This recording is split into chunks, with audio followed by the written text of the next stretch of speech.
Hey Leute, Jochen hier, willkommen auf meinem Kanal. Heute mal ein deutsches Video, dieses Mal mit einem Objektiv der Firma Viltrox. Und zwar mit dem 56 mm f1.4 für Fuji X-Mount. Los geht's!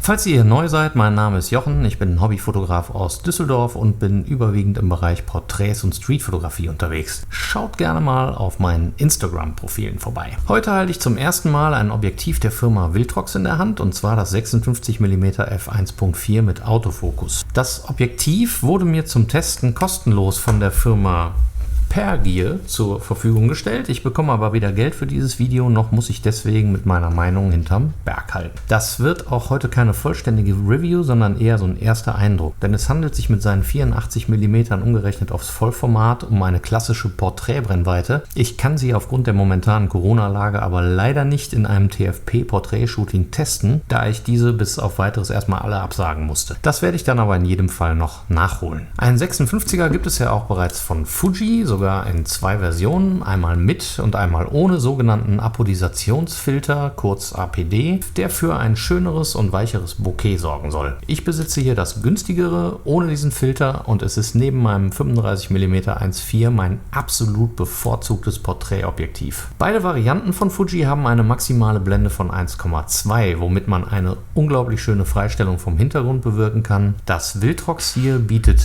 lediglich eine halbe Blendenstufe weniger, nämlich 1,4 maximale Blende. Das ist aber immer noch ganz schön lichtstark. Das ist übrigens bei allen Viltrox-Objektiven für das Fuji X-System so. Das 33er und 23er haben ebenfalls ein 1,4, das 85er immerhin noch eine 1,8 als maximale Blende. Kleinste Blende ist bei beiden Herstellern jeweils f16 bei Fuji und bei Viltrox. Überhaupt stellt Viltrox für das Fuji X-System eine Besonderheit dar, da sie hierfür noch, muss man sagen, der einzige Dritthersteller von Objektiven mit Autofokus sind. Noch, weil Fuji sein System ja für Fremdhersteller geöffnet hat und wir mit Sicherheit in Zukunft mehr hier erwarten dürfen. Tokina hat ja zum Beispiel bereits auch eine 1,4er Reihe an Standardbrennweiten angekündigt, aber auch Sigma scharrt mit den Hufen, wie man hört. Und das ist für uns Kunden natürlich eine tolle Sache. Viltrox konnte früher starten, weil die es irgendwie per Reverse Engineering hingekriegt haben, den Autofokus zu unterstützen. Auch alle anderen relevanten Infos liefern die Objektive im Gegensatz zu Gläsern von Drittherstellern mit manuellem Fokus an den Kamerabody, sodass man später in den EXIF-Daten zum Beispiel das Objektiv und die Blendenöffnung auslesen kann.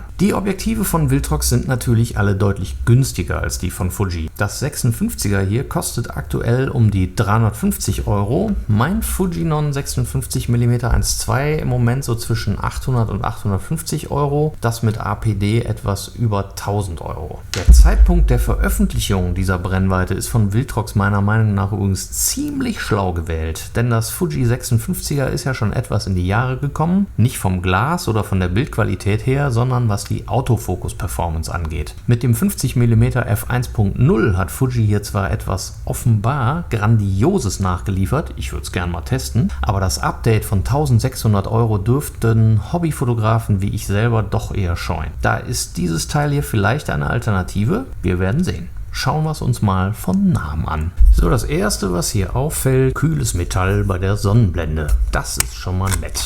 Ansonsten ist das Objektiv wohl schon eher so aus Plastik, bis auf den Anschluss unten, der Mount. Der ist selbstverständlich aus Metall. Da befindet sich übrigens auch der Anschluss für Firmware-Updates. Auf meinem war jetzt die neueste Version schon dran. Ansonsten schließt man das Objektiv einfach hierüber am Rechner an. Das mountet dann wie ein USB-Stick und man findet dort dann eine TXT-Datei, auf der man dann sieht, ob die Version der Firmware aktuell ist. Sehr cool eigentlich, weil man den Kamerabody gar nicht braucht. Nochmal was zur Verarbeitung. Laut Datenblatt wiegt das Viltrox 290 Gramm, das von Fuji wiegt ungefähr 405 Gramm, ist also gut ein Drittel schwerer. Im Größenvergleich ist das Viltrox ein klitzekleines Stückchen länger, aber dafür im Durchmesser ein ganzes Stück kleiner. Im Filterdurchmesser macht das einen ganzen Zentimeter aus, nämlich 52 mm im Gegensatz zu 62 mm beim Fuji. Ein großer Unterschied liegt in der Bedienung des Blendenrings. Es gibt beim Viltrox keine Klicks, außer an den Enden bei 1,4 sowie und bei Auto natürlich, da ist auch Ende, sowie einem kleinen Widerstand bei F16, also kurz vor Auto. Inwiefern ich mich daran gewöhnen werde, muss die Zeit zeigen. Ich mag die Klicks eigentlich schon. Für Video hat ein klickfreier und damit geräuschloser Blendenring aber natürlich auch seine Vorteile. Der Fokusring geht sehr gut, hat einen angenehmen Widerstand und der Fokus, das kann ich schon mal verraten, an der Kamera folgt auch sehr schön der manuellen Bedienung. Apropos Kamera, jetzt mounten wir das ganze Teil mal an die X-T3, damit ihr einen Eindruck habt, wie das von der Größe aussieht. Von der Größe passt das hier prima. Ich meine auch, dass es für die kleineren Bodies noch sehr gut passt. Leider filmt mich meine X-T30 gerade, daher kann ich es euch nicht zeigen. Aber insgesamt so von außen, von der Verarbeitung, von der Optik, muss ich sagen, macht das Teil schon mal jetzt einen ganz guten Eindruck. Wo das Viltrox definitiv eine Verbesserung gegenüber dem Fujinon bietet, ist bei der Naheinstellgrenze. Hier liegt das Original bei ca. 70 cm Mindestabstand bis zur Sensorebene. Mit dem Viltrox kommt man ganze 10 cm näher ran. Das kann im Einzelfall gerade bei Porträts schon eine ganze Menge ausmachen und bietet etwas mehr Flexibilität bei der Wahl des Bildausschnitts. Was mich jetzt als nächstes interessiert, ist ein kleiner Test des Autofokus. Dafür habe ich jetzt mal ganz doof mit den beiden 56ern hier versucht, an meiner X-T3 ungefähr den gleichen Quatsch zu machen hier in meinem Zimmerchen und im Videomodus bei kontinuierlichem Fokus, also Modus C, die Gesichtsverfolgung probiert. Die X-T3 hat hierbei übrigens bereits die letzte Firmware mit der Version 4.0 installiert, die ich euch übrigens nur wärmstens ans Herz legen kann. Autofokus-Performance wird damit massiv verbessert. Wie ihr im Vergleich seht, ist der Autofokus in Ordnung in meinem Videotest, aber nicht überragend, was die Geschwindigkeit geht. Beim Viltrox nicht, beim 56er auch nicht. Beim Autofokus mit einem Einzelpunkt sieht es schon anders aus. Beim Fotografieren zum Beispiel. Da ist das Objektiv von Viltrox schon eine ganze Ecke flotter unterwegs als das Fujinon. Es kommt auch nach meinem Eindruck zu weniger Fokuspumpen. Das hat sich übrigens auch schon unterwegs bestätigt, denn heute war ein schöner Herbsttag und deshalb war ich mal ein paar Stündchen unterwegs mit dem neuen Glas hier. Die Bilder daraus gibt es gleich hier am Ende des Videos. Eigentlich sind die umgerechneten 85 mm ja nicht gerade meine Brennweite für die Streetfotografie. Das war in jedem Fall eine Herausforderung, aber das könnt ihr ja gleich selbst beurteilen. Es hat trotzdem Spaß gemacht und ich finde, erster Eindruck, die Bildqualität, die man mit dem Viltrox 56 mm rausbekommt, ist für den Preis wirklich schon beeindruckend. Ich bin ja kein großer Pixelpieper und Schärfetester, das werde ich auch hier wieder nicht machen, aber sobald ich wieder die Möglichkeit für ein Porträtshooting habe, werde ich zumindest diesen Test noch nachliefern, denn das wäre ja in der Tat der Bereich, wo das Objektiv zumindest bei mir sehr stark zum Einsatz käme. Für heute verabschiede ich mich an dieser Stelle schon mal von euch. Ich hoffe, es war informativ und es hat euch gefallen. Dann freue ich mich über ein Like da unten und gegebenenfalls auch über ein Abo, auch wenn mein Kanal immer noch überwiegend auf Englisch ist. Ich wünsche euch erstmal eine gute Zeit.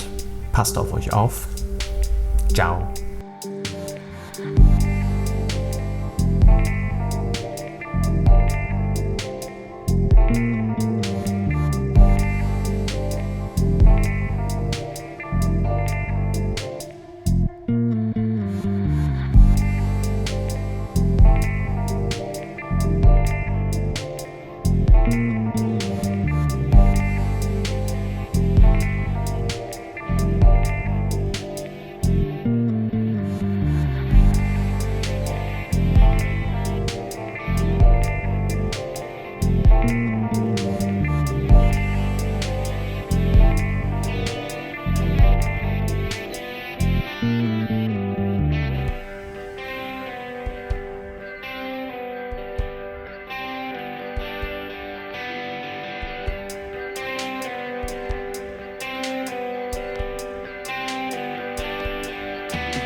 Tschüss.